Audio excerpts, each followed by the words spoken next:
Namaste, everybody. Nick Watson here with a little bit of an insight into my 28-day Panchakarma in Goa, and just really giving you some kind of insight into what it's like if you come to practice in India. Now, every place is different, so I'm just reporting on where I am, but there are some certain trends. So the first thing to know is that meditation takes place every single day, and I love this for people who struggle with consistency in the practice.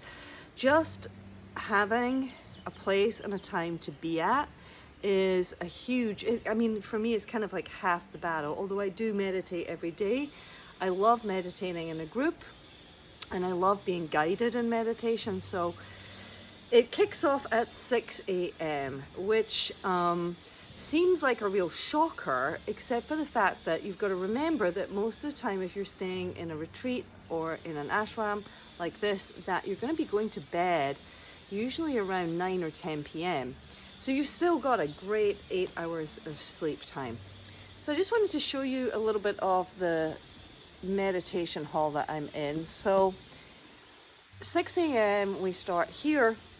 And typically, if you're in a retreat, you do not speak before. So even though there's other people here practicing with me, it's kind of customary just to come in and to set myself up and just sit and wait for the teacher to arrive. Why? Because it's ever so tempting to start draining our energy. And as soon as we start to chit chat with other people, it's like already the mind starts going. So today's meditation was very cool.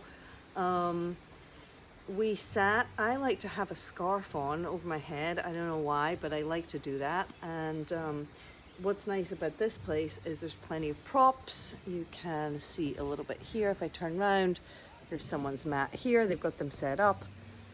And most shalas, most yoga rooms have some kind of focal point at the front of them. So here, it's the Swan logo with the red dot and 3 lines. I don't exactly know what that means, but I'm going to be inquiring about it and I will do another video about it. So the meditation today was before the physical practice, and what was interesting was we didn't really do any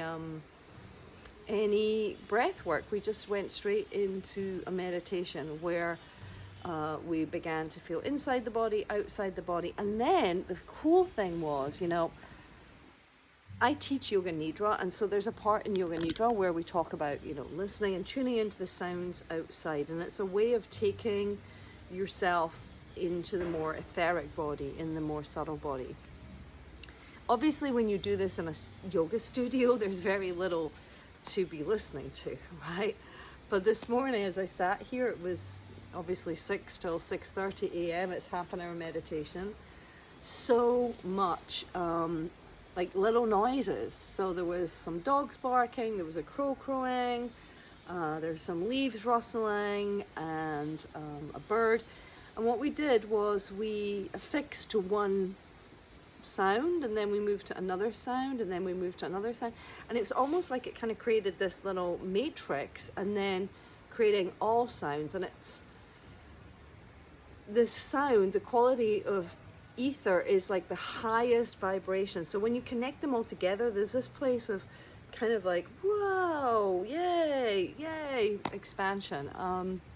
So that was really nice, and obviously totally particular to being here. I am still feeling really tired. I'm still feeling really rough. I didn't sleep last night. I have a headache and my body aches.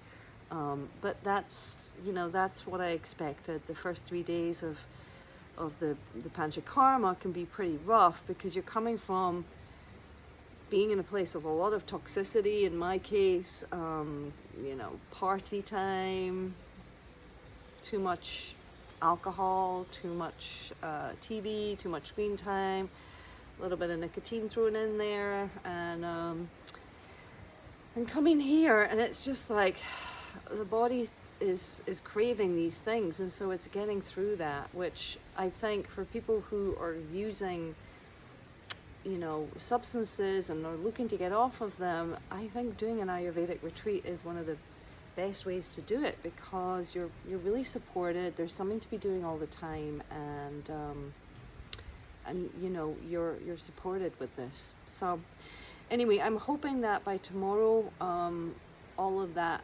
gunk will be out my system. I left all of it behind on Wednesday, so Wednesday, Thursday, Friday, today, 4th day. Maybe it'll take 5. I'm hoping, but here we are, and I'll be filling you in tomorrow with what's going on day 4. So namaste.